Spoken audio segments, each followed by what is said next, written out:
हर पल आपके साथ। नमस्कार, हर पल न्यूज देख रहे हैं आप और मैं हूं आपके साथ मिर्जा साहिल बेग। राजस्थान गुजरात की बुलेटिन की शुरुआत करेंगे, लेकिन एक नजर हेडलाइंस पर।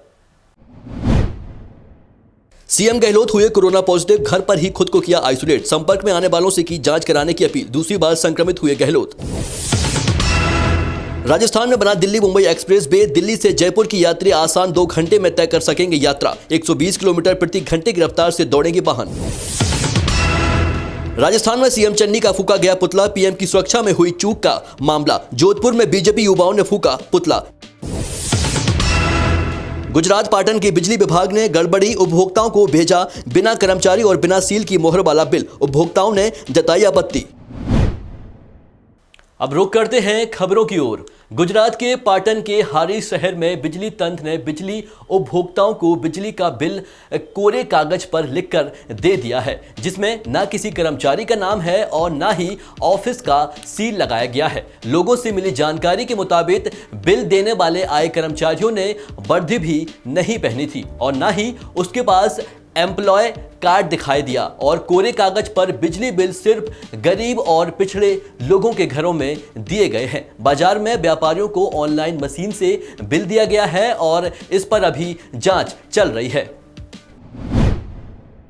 गांधीनगर के कलोलपुर मंडल के लिए रेल फाटक राष्ट्रीय समस्या बन गया है। पिछले कई सालों से इस ओवरब्रिज के लिए कोई जमीनी स्तर की गतिविधि नहीं हुई है और ओवरब्रिज के लिए अधिकारियों से बार बार शिकायत करने के बावजूद कोई सुनवाई नहीं हुई है। दूसरी ओर गेट की समस्या दिन पर दिन बढ़ती जा रही है। पूर्व के नागरिकों को 20-30 मिनट, कभी आधा घंटा इंतजार करना पड़ता है। अक्सर इमरजेंसी कहलाने वाली एम्बुलेंस बंद गेट के ट्रैफिक में फंस जाती है और मरीज को जान गंवानी पड़ती है। हालांकि ओवरब्रिज के नाम पर बार बार आश्वासन जरूर दिया जा रहा है और अब लिखित आश्वासन न मिलने पर बहुजन मुक्ति पार्टी और उसके पार्षद कुंज बिहारी ने उग्र आंदोलन करने की चेतावनी दी है। कोरोना की तीसरी लहर के खतरे के चलते राजस्थान सरकार और प्रशासन अलर्ट मोड पर है। सीमा के लगते अन्य राज्यों में बढ़ते कोरोना संक्रमण के चलते सावधानियां बढ़ा दी गई हैं। इसी कड़ी में अब रोड पर पुलिस ने शहर में फ्लैग मार्च निकाला है और इस दौरान तहसीलदार दिनेश कुमार साहू ने सभी को कोरोना गाइडलाइन का पालन करने की अपील भी की है। दुकानदारों, होटल और रेस्टोरेंट संचालकों को भी कोरोना गाइडलाइंस का सख्ती से पालन कराने के निर्देश दिए गए हैं। कुछ ऐसी खबरें आ रही हैं कि प्रदेश में कोरोना की जो बीमारी है वापस से तेजी पकड़ रही है और हमें और सतर्क रहने की ज़रूरत है। और इस संदर्भ में सरकार ने कुछ नए गाइडलाइंस भी जारी किए हैं। उनमें से जो कुछ मुख्य गाइडलाइंस हैं, जहाँ की किसी भी तरह का जो आयोजन है, गैदरिंग है, उस पर पाबंदियाँ लगाई गई हैं, जिसमें 100 से अधिक व्यक्तियों का इकट्ठा होने को मना किया गया। अहमदाबाद के लाल दरवाजा के पास देर रात आग लग गई। भद्रकाली मंदिर के पास एक इत्र की दुकान में आग लगने से लोगों में दहशत फैल गई। फायर ब्रिगेड की टीम ने आग की सूचना मिलने के बाद आग पर काबू पा लिया और बुधवार की रात भद्रकाली मंदिर के पास अचानक आग लग गई है। इसकी सूचना पर दमकल और स्थानीय लोग इकट्ठा हो गए हैं। मौके पर स्थानीय लोगों के बीच अफरा तफरी मची हुई है और इस पर अभी जांच भी चल रही है। मुख्यमंत्री अशोक गहलोत भी कोरोना पॉजिटिव हो गए हैं। आपको बता दें कि गहलोत कोरोना की दूसरी लहर में भी संक्रमित हो गए हैं। उन्होंने ट्वीट करके कोरोना संक्रमित होने की जानकारी दी है और उन्हें वैक्सीन की दोनों डोज भी लग चुकी हैं। इससे पहले उनके बेटे वैभव गहलोत भी बुधवार को पॉजिटिव आए थे। गहलोत ने बताया कि गुरुवार शाम ही मैंने कोविड टेस्ट कराया था, यह पॉजिटिव आया है और मुख्यमंत्री को बेहद हल्के लक्षण हैं। सूत्रों के मुताबिक वे घर पर ही हैं और आइसोलेट हो गए हैं। उन्होंने संपर्क में आए लोगों को कोरोना टेस्ट कराने की भी सलाह दी है। गहलोत ने गुरुवार दोपहर को ही प्रदेश कांग्रेस कमेटी कार्यालय में प्रेस कॉन्फ्रेंस कर संबोधित किया था। प्रधानमंत्री नरेंद्र मोदी की सुरक्षा में पंजाब में हुई चूक का विरोध प्रदर्शन जोधपुर में भी हुआ है। यहां पंजाब के मुख्यमंत्री का पुतला फूंका गया है और मुख्यमंत्री अशोक गहलोत के गृह नगर में बीजेपी के युवा मोर्चा ने आक्रोश मार्च निकालकर विरोध जताया है और जल्द से जल्द दोषियों को सजा देने की मांग की है। जोधपुर बीजेपी के युवा मोर्चा के कार्यकर्ताओं ने आक्रोश मार्च निकालकर पंजाब सरकार का विरोध किया और पंजाब के सीएम का पुतला जलाया गया। बीजेपी के युवा मोर्चा ने कार्यकर्ताओं ने पंजाब सरकार को बर्खास्त करने की मांग के साथ जल्द से जल्द जांच कर दोषियों को सजा देने को कहा है। इस आक्रोश रैली में मौजूद लोगों ने जोधपुर के सांसद व केंद्रीय जल शक्ति मंत्री गजेंद्र सिंह शेखावत की सुरक्षा बढ़ाने की मांग की है।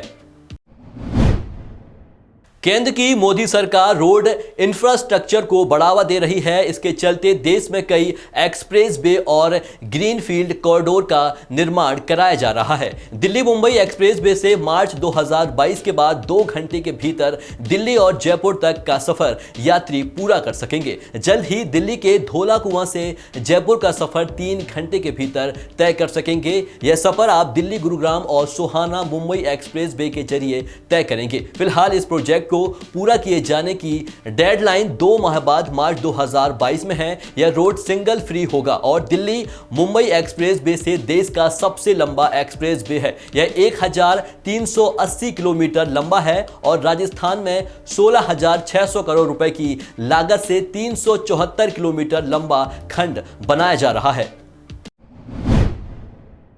पश्चिम मध्य रेलवे ने रेल यात्रियों को साल 2022 को बड़ी सौगात दी है। कोटा रेल मंडल में कम दूरी की यात्रा करने वाले मुसाफिरों के लिए मेमू ट्रेन चलेगी। कोटा जंक्शन से पहले चलने वाली 3 मेमू ट्रेन की सुविधा राजस्थान और मध्य प्रदेश के 68 स्टेशन के यात्रियों को मिलेगी। नए मेमू ट्रेन से मंदसौर जिले के समगढ़, गरोठ, सुबासरा के लोग सुविधा मिलेगी। मेमू ट्रेन का संचालन कोटा ने नागदा, झालावाड़ और बीना के बीच होगा।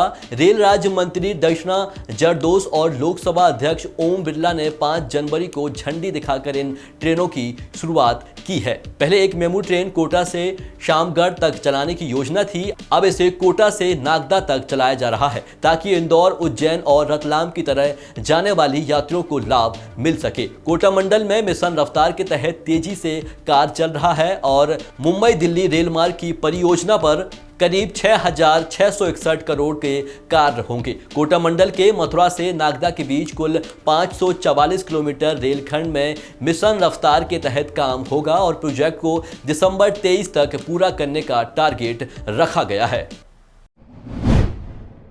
राजस्थान में कोरोना के बिगड़ते हालात के बीच गहलोत सरकार की फिलहाल कक्षा 9 से 12वीं तक की कक्षाओं को बंद करने की कोई योजना नहीं है। शिक्षा मंत्री डॉक्टर BD कल्ला ने कहा है कि सरकार ने पेरेंट्स को ऑफलाइन के साथ ऑनलाइन का विकल्प दे रखा है। ये अभिभावकों पर निर्भर करता है कि वो किस विकल्प को चुनते हैं। सरकार स्कूलों में पूरी तरह से कोरोना गाइडलाइंस का पालन करवा रही है और फिर भी अगर किसी स्कूल में एक भी बच्चा पॉजिटिव आता है तो सरकार स्कूल को 14 दिन के लिए बंद कर देगी। बता दें कि जयपुर और जोधपुर में 1ली से 8वीं तक के स्कूल बंद हैं। अन्य जगहों पर जिला कलेक्ट्रेट को पावर दे रही है कि अभिभावकों की मांग है कि स्कूल चलने चाहिए। इसलिए स्वास्थ्य विभाग, जिला प्रशासन और शिक्षा विभाग मिलकर फैसले ले रहे हैं। हालात के मुताबिक फैसले लेंगे और ठोस कदम उठाने से सरकार नहीं हिचकिचाएगी।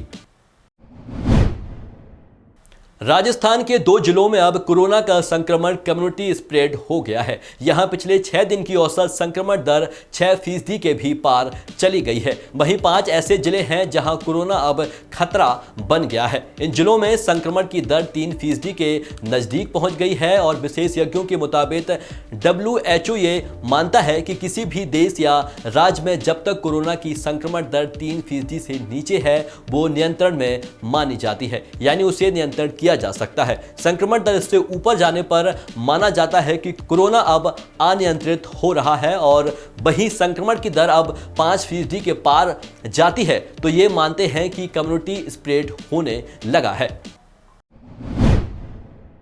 राजस्थान में कोरोना के गुरुवार 2656 केस सामने आए हैं। आपको बता दें कि हॉट स्पॉट बन चुके जयपुर में सबसे ज्यादा 1439 लोगों की रिपोर्ट पॉजिटिव आई है। जोधपुर, अजमेर, अलवर में भी बड़ी संख्या में केस मिले हैं। मुख्यमंत्री अशोक गहलोत भी दूसरी बार कोरोना की चपेट में आ गए हैं। एक दिन पहले उनके बेटे वैभव गहलोत पॉजिटिव हो गए थे। बढ़ते संक्रमण के ही वजह से सरकार ने 24-25 जनवरी को होने वाली इन्वेस्टमेंट समिट को भी स्थगित कर दिया है। मौसम विभाग ने शुक्रवार से 11 जिलों के लिए बारिश का ऑरेंज अलर्ट जारी किया है। वहीं कई जिलों के लिए येलो अलर्ट जारी किया गया है। इस दौरान कई जिलों में मेघ गर्जन के साथ ओलावृष्टि होने के आसार हैं। प्रदेश में इन दिनों मौसम का मिजाज बिगड़ा हुआ है और राजस्थान के विभिन्न इलाकों में बारिश का दौर चल रहा है। बीकानेर में तो रिकॉर्ड तोड़ बारिश दर्ज हुई है और बीकानेर में बुधवार को हुई बारिश ने 32 साल का रिकॉर्ड तोड़ दिया था। राजधानी में जयपुर समेत कई हिस्सों में गुरुवार को भी मौसम खराब बना रहा। सुबह से आसमान में बादलों की आवाजाही के साथ साथ सर्द हवाओं ने लोगों की ठिठुरन बढ़ा दी है। हाल फिलहाल में प्रदेशवासियों को सर्दी से राहत मिलने के आसार नहीं हैं। अभी के बुलेटिन में बस इतना ही। देखते रहिए हर पल न्यूज। नमस्कार।